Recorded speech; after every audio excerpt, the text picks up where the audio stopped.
Sir आपलं नाव काय आहे? माझं नाव महेश कुलकर्णी. आणि सर आपण कुठे राहता? मी छत्रपती संभाजीनगरला गारखेडा एरियामध्ये राहतो. आपलं कामकाज काय आहे सर? मी एका कंपनीमध्ये जनरल मॅनेजर आहे टेक्नॉलॉजीमध्ये. त्यामुळं माझं बरंचसं काम प्रेझेंटेशन आणि कॉम्प्युटरवरती खूप काम आहे. बरं सर, तुम्हाला डोळ्याला काय प्रॉब्लेम झाला होता आणि तुम्ही काय प्रोसिजर केली?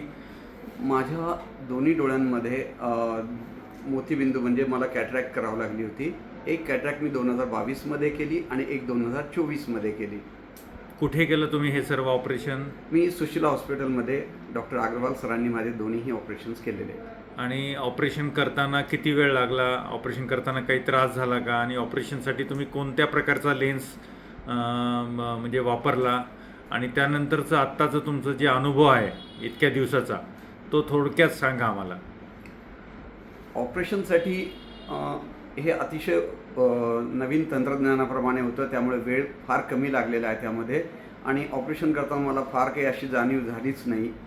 कुठल्याही प्रकारचं इंजेक्शन दिलेलं नव्हतं, डोळ्यामध्ये ॲनेस्थेशिया दिलेला होता. त्यामध्येच माझं छानपैकी ऑपरेशन झालं.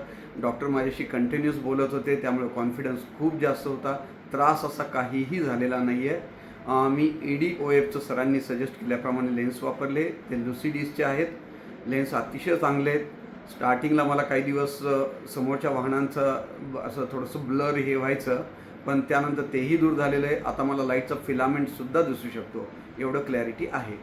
तुमचं रोजचं जे कम्प्युटर वर्क आहे, नियर वर्क आहे, डिस्टंट वर्क आहे, ड्रायव्हिंग आहे, नाईट ड्रायव्हिंग आहे, याच्यामध्ये काही तुम्हाला प्रॉब्लेम झाला का?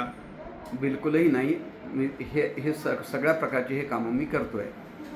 आणि तुम्ही हे अशा प्रकारचे प्रीमियम लेन्सेस दुसऱ्यांना पण करण्यासाठी म्हणजे ॲडवाईज कराल? निश्चितच फायदा आहे.